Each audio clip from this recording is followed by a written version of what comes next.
Hello friends, welcome to study পুরো। আমি বিশ্বনাথ, আর আমি আজকে আবার তোমাদের জন্য নিয়ে এসেছি জিকে কোশ্চেন ও কিছু কারেন্ট অ্যাফেয়ার্সের কোশ্চেন, যা বিভিন্ন পরীক্ষার জন্য খুবই গুরুত্বপূর্ণ থাকবে। সামনে রেলওয়ে এক্সাম রয়েছে, তারপর এমটিএস এক্সাম রয়েছে, এখন এসএসসি সিজিএল এক্সাম চলছে, তো সব রকম পরীক্ষার জন্য এগুলো খুবই ইম্পর্টেন্ট থাকবে। আজকের কোশ্চেনগুলো কিছুটা কঠিন হবে, কারণ এর আগে আমরা অনেকগুলো ক্লাস করে নিয়েছি অলরেডি। তোমরা যদি এই চ্যানেলে নতুন এসে থাকো তাহলে অবশ্যই সেই ক্লাসগুলো দেখে নেবে, তাতে তোমরা অনেকটা হেল্প পাবে। ঠিক আছে, তো আজকে আর দেরি না করে আজকের ক্লাসটা আমরা শুরু করি। প্রথম প্রশ্ন দেওয়া হয়েছে, বিশ্ব ব্যাংক এর কেন্দ্রীয় দপ্তর কোথায় অবস্থিত? বিশ্ব ব্যাংকের কেন্দ্রীয় দপ্তর কোথায় অবস্থিত?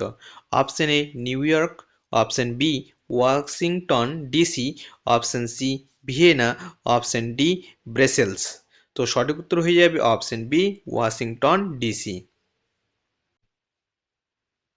দ্বিতীয় প্রশ্ন, বাংলার প্রাচীন নাম কি ছিল? Option A Gaur, option B Kamarupa, option C Banga, option D Magadha. তো সঠিক উত্তর হয়ে যাবে অপশন সি বঙ্গ। তৃতীয় প্রশ্ন, ভারতের লৌহ মানব কাকে বলা হয়? Option A Rashbehari Basu, option B Sardar Vallabhbhai Patel, option C Mangal Pandey, option D Nana Saheb. তো সঠিক উত্তর হবে অপশন বি সর্দার বল্লভভাই প্যাটেল। এরপর 4 নম্বর প্রশ্ন, ভুটানের রাজধানীর নাম কি? Option A Kabul, option B Jongkha, option C Thimphu, option D Naypyidaw. তো সঠিক উত্তর হয়ে যাবে অপশন সি থিম্পু। এরপর 5 নম্বর প্রশ্ন, শেরশাহের সেনাপতির নাম কি ছিল? Option A Malik Kafur, option B Brahmajit Gaur, option C Bairam Khan, option D Raja Man সিংহ। তো সঠিক উত্তর হবে অপশন বি ব্রহ্মজিৎ গৌড়। এরপর 6 নম্বর প্রশ্ন, মুঘল সম্রাট ঔরঙ্গজেব যে শিখ গুরুকে মৃত্যুদণ্ড দেন তিনি ছিলেন? Option A Tegh Bahadur, option B Nanak, option C Gobind Singh, option D Arjan Dev. তো সঠিক উত্তর হবে অপশন এ তেগ বাহাদুর। 7 নম্বর প্রশ্ন, রামমোহন রায়কে রাজা উপাধি প্রদান করেন মুঘল সম্রাট? Option A Jahangir Shah, option B Muhammad Shah, option C দ্বিতীয় আকবর, অপশন ডি বাহাদুর শাহ জাফর। তো সঠিক উত্তর হয়ে যাবে অপশন সি দ্বিতীয় আকবর। 8 নম্বর প্রশ্ন, রানা প্রতাপের রাজপুত রাজবংশ ছিল? Option A Kachhwaha, option B Sisodia, option C Solanki, option D Paramara. তো সঠিক উত্তর হয়ে যাবে অপশন বি সিসোদিয়া। 9 নম্বর প্রশ্ন, কোন মুঘল সম্রাট নিজের আত্মজীবনী রচনা করেছেন? Option A Babur, option B Akbar, option C Shahjahan, option D Aurangzeb. তো এখানে সঠিক উত্তর হবে অপশন এ বাবর। হ্যাঁ, তোমাদেরকে বলে রাখি যে মুঘল সম্রাট দুইজন আত্মজীবনী রচনা করেছিলেন, একজন হচ্ছে বাবর আর একজন হচ্ছে জাহাঙ্গীর। তো এখানে জাহাঙ্গীর অপশনে নাই, তাই সঠিক উত্তর হবে option A Babur.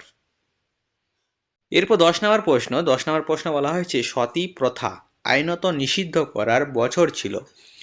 Option A 1795, option B 1800, option C 1829, option D 1858।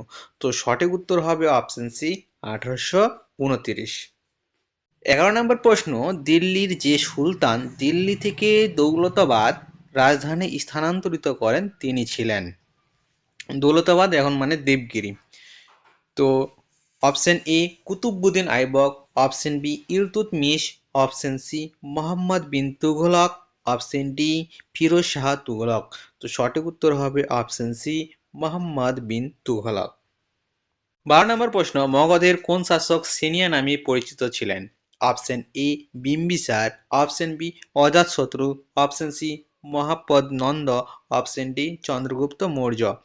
তো সঠিক উত্তর হবে অপশন এ বিম্বিসার। 13 নম্বর প্রশ্ন, বিশ্ব উন্নয়ন রিপোর্টটি প্রকাশ করে? অপশন এ রাষ্ট্রসংঘ, অপশন বি এশিয়ার উন্নয়ন ব্যাংক, অপশন সি বিশ্ব ব্যাংক, অপশন ডি বিশ্ব বাণিজ্য সংস্থা।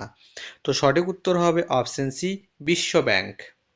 এরপর 14 নম্বর প্রশ্ন, রাজস্থানে অবস্থিত হরপ্পা সভ্যতার নিদর্শন কোনটি?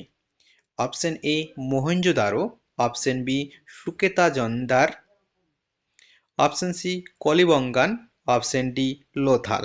তো সঠিক উত্তর হবে অপশন সি কলিবঙ্গান। এরপর 15 নম্বর প্রশ্নে বলা হয়েছে ভারতে রেপো হার ঘোষণা করেন অপশন এ ভারত সরকারের অর্থ দপ্তর, অপশন বি ভারতের প্রধানমন্ত্রী, অপশন সি ভারতীয় রিজার্ভ ব্যাংক, অপশন ডি ভারতের রাষ্ট্রপতি। তো সঠিক উত্তর হয়ে যাবে এখানে অপশন সি ভারতীয় রিজার্ভ ব্যাংক। এরপর 16 নম্বর প্রশ্ন, অর্থনৈতিক সংস্কার আইন ভারতে কোন সালে অনুসৃত হয়? Option A 1989, option B 1990, option C 1991, option D 1992। তো সঠিক উত্তর হবে অপশন সি 1991। এরপর 17 নম্বর প্রশ্নে বলা হয়েছে কোন সময়কে জাতীয় কংগ্রেসের নরমপন্থী পর্ব বলা হয়? অপশন এ 1885 থেকে 1895, অপশন বি 1885 থেকে 1905, অপশন সি 1905 থেকে 1915, অপশন ডি 1895 থেকে 1925। তো সঠিক উত্তর হবে অপশন এ 1885 থেকে 1895, এই সময়টাকে জাতীয় কংগ্রেসের নরমপন্থী পর্ব বলা হয়। এরপর 18 নম্বর প্রশ্ন, বঙ্গভঙ্গ কবে রদ হয়? অপশন এ 1907 সালে, অপশন বি 1909 সালে, অপশন সি 1911 সালে, অপশন ডি 1914 সালে। তো সঠিক উত্তর হয়ে যাবে অপশন সি 1911 সালে।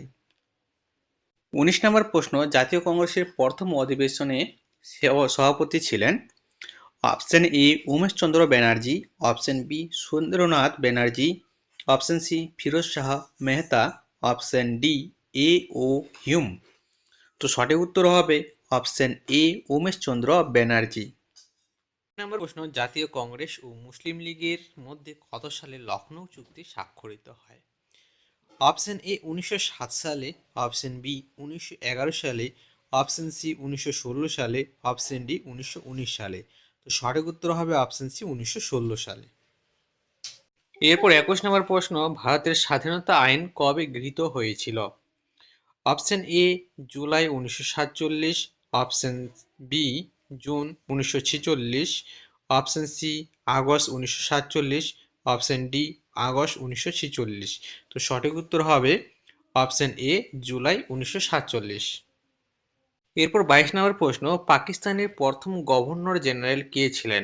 Option A Lord Mountbatten, option B Mohammad Ali Jinnah, option C Syed Amir Ali, option D Mohammad Sheikh Abdullah. তো এখানে সঠিক উত্তর হবে অপশন বি মোহাম্মদ আলী জিন্না। 23 নম্বর প্রশ্নে বলা হয়েছে কত সালে এবং কোথায় মুসলিম লীগ পাকিস্তান প্রস্তাব গ্রহণ করেছিল? অপশন এ লাহোর 1929 সালে লাহোর, অপশন বি 1930 সালে এলাহাবাদ, অপশন সি 1940 সালে লাহোর, অপশন ডি 1940 সালে ঢাকা। তো সঠিক উত্তর হবে অপশন সি 1940 সালে লাহোর। এরপর 24 নম্বর প্রশ্ন, ছত্তিশগড় রাজ্যের ভিলাই যে শিল্প কারখানার জন্য বিখ্যাত সেটি হলো? অপশন এ কার্পাস বস্ত্র বয়ন, অপশন বি সার, অপশন সি লৌহ ইস্পাত, অপশন ডি অ্যালুমিনিয়াম। তো সঠিক উত্তর হবে অপশন সি লৌহ ইস্পাত। এরপর 25 নম্বর প্রশ্ন, ভারতের জাতীয় কংগ্রেস কত খ্রিস্টাব্দে গঠিত হয়? Option A 1883, option B 1885, option C 1891, option D 1905। তো সঠিক উত্তর হবে option B 1885।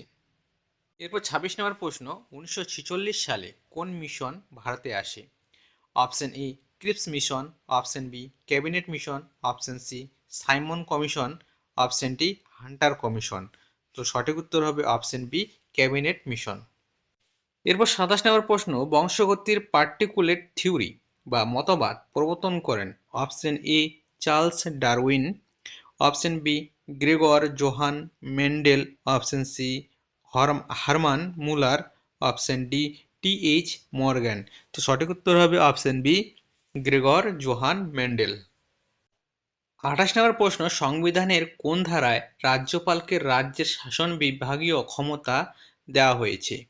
Option A 156, option B 155, option C 154, option D 153। তো সঠিক উত্তর হবে অপশন সি 154। এরপর 29 নম্বর প্রশ্ন, গুপ্ত বংশের উত্তরাধিকারী হিসেবে সমুদ্রগুপ্তের পরবর্তী শাসক হন? অপশন এ দ্বিতীয় Chandragupta, option B Vishnugupta, option C প্রথম চন্দ্রগুপ্ত, অপশন ডি স্কন্দগুপ্ত। তো এখানে সঠিক উত্তর হবে অপশন এ দ্বিতীয় চন্দ্রগুপ্ত। এরপর 30 নম্বর প্রশ্ন, নিচের কোন সারে নাইট্রোজেনের পরিমাণ বেশি থাকে? Option A urea, option B ammonium nitrate, option C potassium nitrate, option D ammonium phosphate. তো সঠিক উত্তর হবে অপশন এ ইউরিয়া। ইউরিয়াতে নাইট্রোজেনের পরিমাণ বেশি থাকে। এবারও প্রতিটা ক্লাসের মতো আবারও কয়েকটা কারেন্ট অ্যাফেয়ার্সের কোশ্চেন তোমাদের জন্য নিয়ে এসেছি, যা আমাদের পরীক্ষার জন্য খুবই ইম্পর্টেন্ট থাকবে। তো চলো দেখে নিই। 31 নম্বর প্রশ্ন, 2026 সালের G7 শীর্ষ সম্মেলন অনুষ্ঠিত করবে কোন দেশ? অপশন এ চীন, option B France, option C Japan, option D Russia. তো সঠিক উত্তর হবে অপশন বি ফ্রান্স। 32 নম্বর প্রশ্ন, এশিয়ান বক্সিং কাউন্সিল এর সদস্য হিসেবে নিযুক্ত হলেন কোন ভারতীয় boxer? Option A Neeraj Chopra, option B Manoj Kumar, option C Vijender Singh, option D Amit Panghal. তো সঠিক উত্তর হবে অপশন সি বিজেন্দর সিং। এরপর 33 নম্বর প্রশ্ন, কোন শহর 2026 বিশ্ব ব্যাডমিন্টন চ্যাম্পিয়নশিপ এর আয়োজন করবে? Option A Mumbai, option B New Delhi, option C Bangalore, option D Chennai. তো সঠিক উত্তর হবে অপশন বি নয়াদিল্লি। 34 নম্বর প্রশ্ন, কোন দেশ 2026 সালের ব্রিক্স সম্মেলন অনুষ্ঠিত করবে? অপশন এ চীন, option B Bharat, option C Brazil, option D Russia. তো সঠিক উত্তর হবে অপশন বি ভারত। ভারত আমাদের দেশেই এই ব্রিক্স সম্মেলন হবে 2026 সালের। তো এই ছিল আজকের ক্লাসে আমাদের লাস্ট কোশ্চিন। আমরা এখান থেকে আজকের ক্লাসটা শেষ করব। প্রতিদিন এইভাবেই তোমাদের ক্লাস দেওয়া হবে। তো তোমরা যারা এই চ্যানেলে নতুন আসছো অবশ্যই চ্যানেলটাকে সাবস্ক্রাইব করে নিবে। আর তোমাদের যদি এই চ্যানেল ক্লাসটি ভালো লেগে থাকে তাহলে অবশ্যই এই ক্লাসটিতে একটা লাইক দিবে। তো সুস্থ থেকো, ভালো থেকো।